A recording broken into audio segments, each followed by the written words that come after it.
So here we are again, still in Deploy, which is the first sort of feature film length section of JETT. I'm Craig D. Adams, co-creator of Sorcery and JETT, and you are? I'm Dan Berry. I'm a JETT squad member. I'm your pilot for today. Buckle up. Do that. So since the previous stream, we've spent the night now, our first night on the far shore. Next morning, some other scouts are arriving, Wu and Vic, and so we rendezvoused with them on this larger wooded island. It's so massive. And we're about to catch up with them, and we're sort of building up to a larger scenario here. I'm just going to go... I'm not going to catch up with them just yet, because I want to hang around in these woods a little bit. Just want to burn around. Yeah, because I like these woods. Scramjets and... burn some rubber? These things run on rubber, right?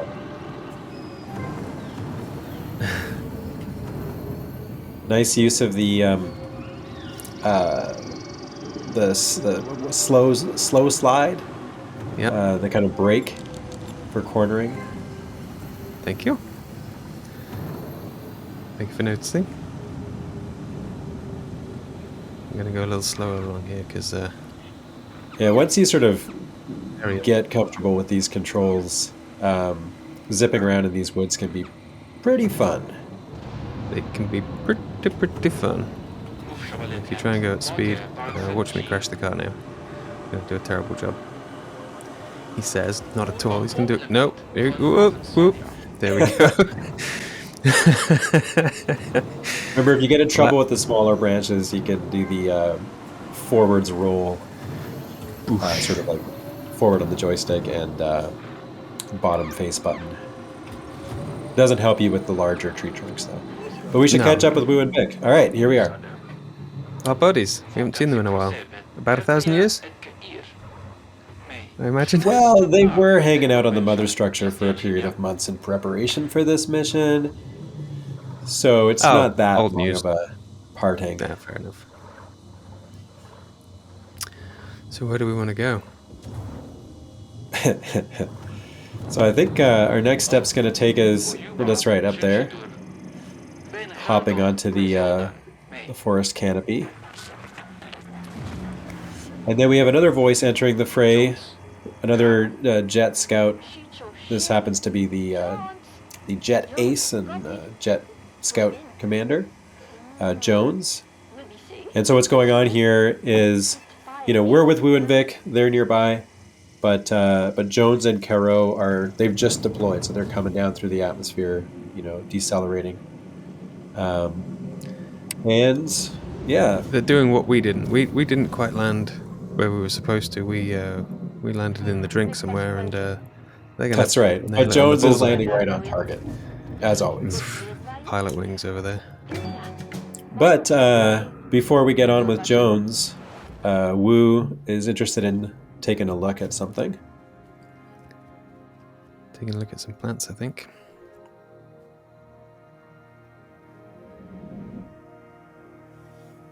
Let's get out and take. It's one of those moments where we kind of want to space things out a little bit, give you a little break from zipping around in the jet, give you a chance to, get to know a fellow scout and sort of understand how their experience is going and how they view things. Gives us a chance to sort of get you, the player, up to speed with some of what's going on with the narrative. Yeah. It gives you a bit of a sense of scale of the world as well, because those enormous mountains over there, you just zip over them later. Whee! Yeah. So this is Wu, and she, you'll get to know her outside of the environment suit a little bit later on, but she's a botanist and a scientist, and so she's pretty fascinated by everything that she's seeing and feeling like a level of wonderment about it all. and she was very intrigued to, get boots on the ground here in this kind of a patch of goat bloom, this kind of, strange ecology. And yeah, there's a lot of this tone in Jet where we're trying to get across, how big of a deal it is for these scouts who've trained their whole lives to go on this expedition. They've consecrated themselves. They've had to travel 1,000 years in torpor, and it's a one-way trip, and they may not see a good outcome, but they're there to do the best job that they can in order to survive, but also on behalf of the survival of their people. They're hoping that this planet will be a sanctuary for them. But they're also anticipating that they're going to need to learn a lot about it and adapt to various conditions. So there we have, Gok in the background behind the jets. You can kind of see the size of the jets, and their slightly smiling, cute dolphin faces. And that's deliberate? Yeah. These jet designs go back a ways, and I was trying to find this balance between, sort of older aerospace, kind of X1 test plane, but then to bring in a little bit of whimsy. There's a little bit of a Studio Ghibli sort of humor to the way that they look, which fits the game, I think, where has these hard science fiction flavors, but there's also plenty of whimsy going on, really. Okay, so we understand now that the next part of this scenario is Scouts Prospect, this mountain that we've been sort of trekking towards for a while, is the site for where this building is going to get established that has been now deployed from the mother structure. Building is called Ground Control, and it's kind of on the way in. And Jones is around, and Wu and Vic are around, so all the pieces are kind of getting assembled, and see something there. And we're seeing this kind of new location, and lo and behold, that's a big boy. Something else is now in the vicinity, and it is another of these Kolos. Pretty imposing. We don't quite know what to make of it yet, but it's not exactly welcome, given, that ground control is coming in. It's already a precarious situation. It's a heck of a party crasher. And now they're on the radio chatter. They're talking about how, alongside the Kolos, it looks like there's some of these smaller creatures, which we would have previously encountered, called Hectors, which, Wu and Vic and May and Isao have had some experience with, and they can be a little spicy. We're going to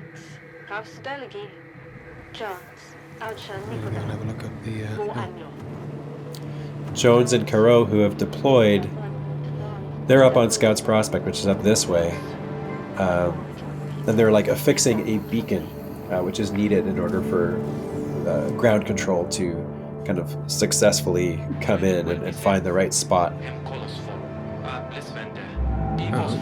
must be one of the Hectors.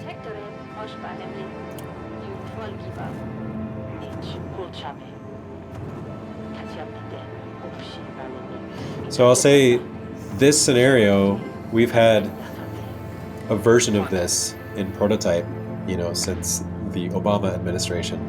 Our idea was, early in the game, get players acquainted with the story, get them acquainted with how the jet works, but as soon as we possibly could, get them into a sort of larger scenario with some spectacle that has all of the elements of what makes Jet in place. So we've got kind of Tor looming off on the horizon, Gok in the sky, that big gas giant, and then we've got this Kolos coming in, and it's not exactly clear what we're going to do about that. And then we've got our other scouts around, and we're all kind of working together to adapt to the situation and sort of find our way through, ideally without, untoward belligerence towards the indigenous creatures of the planet. Not a lot of lasers. So the Hectors are now in pursuit, which is what we want because we're trying to draw the heat away from, where Jones and Caro are back up on Scout's Prospect. So this gives you a chance to burn around and see what you can do to distract or shake them off. And yeah, some of the things that we were aspiring for with JETT, it's this kind of ultimate snowboarding game, but then rather than just going down a mountain, it's, you're in the midst of a science fiction saga. And we were looking to, video games like Metroid Prime, where you learn about a place and you figure out its various quirks, and then you learn that you can use this with that. And another thing in Metroid Prime is sometimes, a massive boss creature just rolls up, and now you've got to sort of put those things together. Around the same time we were, Patrick and I at Pine Scented were pretty interested in Monster Hunter, which is a deeper and broader design than Metroid Prime. And it's quite fussy. But its scenarios are really interesting, and there's a lot of nice nuance and quirks, and we just were very inspired by a lot of what that series had to offer.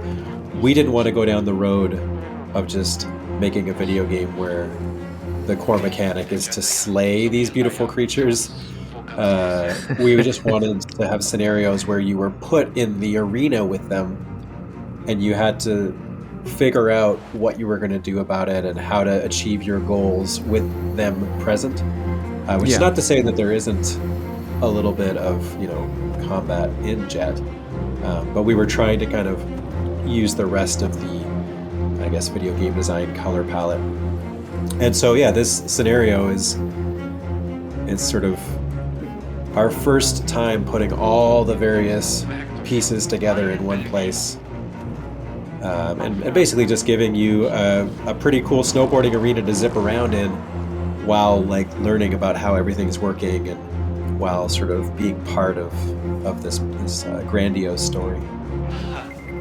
So where are we in the scenario here? Okay, so you've just found some pippas.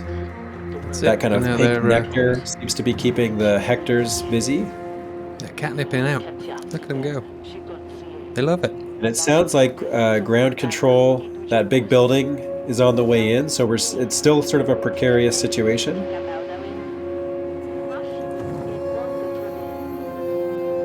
Right, they've got a good view from over there. I'm gonna go and join them.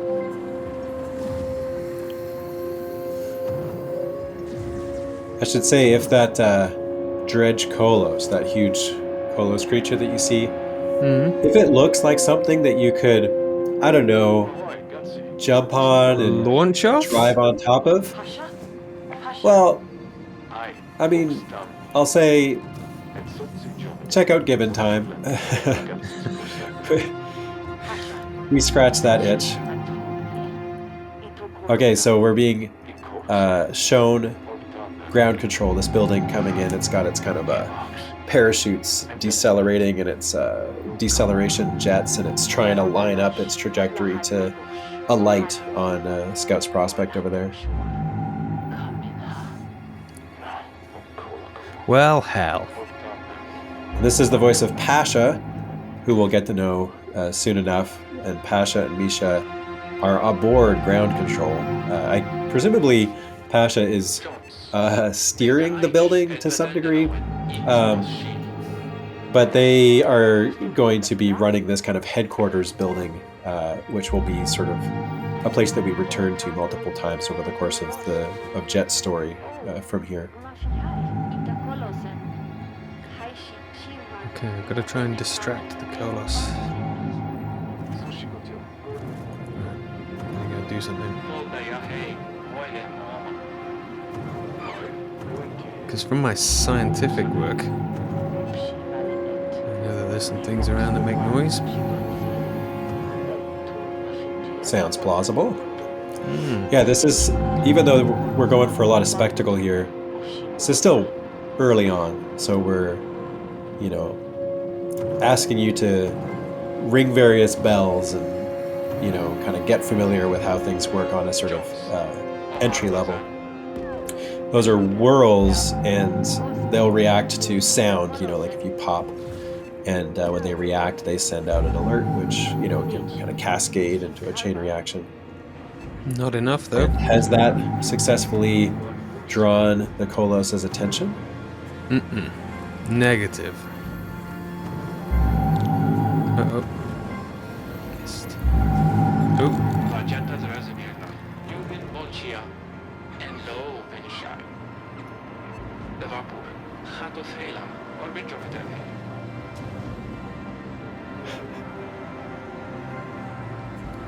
What else could I do? I'm kind of pretending that I'm not played this a dozen times before.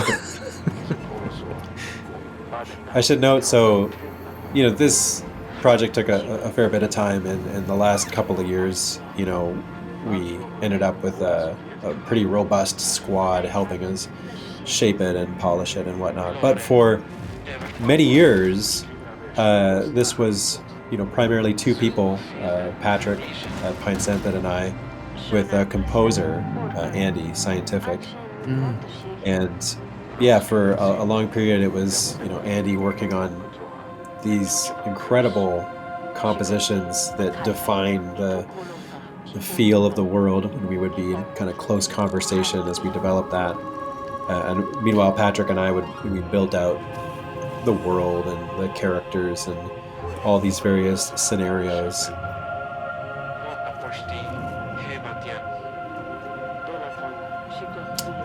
So I think we've managed to draw the Kolos' attention away from Scout's prospect, such that ground control is actually alighting over there. You can see in the distance.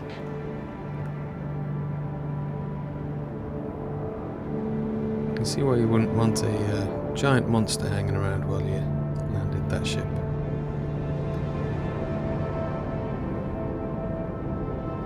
There are these somewhat odd moments that occur through JETT where we sort of hold on something.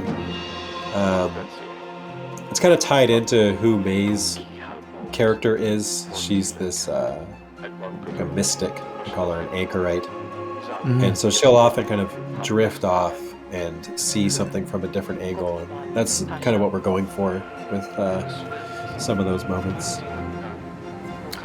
But that's it. It seems like we've weathered this particular scenario.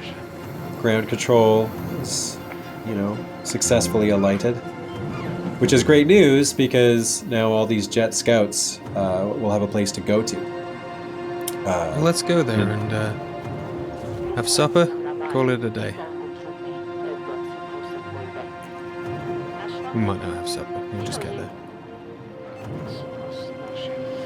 So yeah, as this the Far Shore campaign goes along, we have other kind of grand spectacle moments and some storytelling that happens on foot. And then as we kind of proceed to the back half, there are more Kolos to contend with, and the scenarios become a little bit more, slightly more demanding or a little bit more interesting.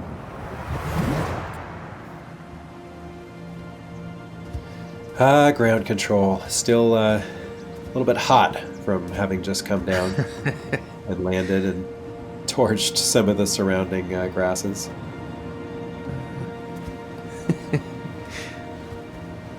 Should we go in or should we call it a day? What do you want to do? Yeah, why don't we leave it here, and whatever happens next, people can check out in the game. Should we find a nice view to end on? There we go. Take your pick. Look at this cinematography. Beautiful. Beautiful. Thanks for watching, everybody.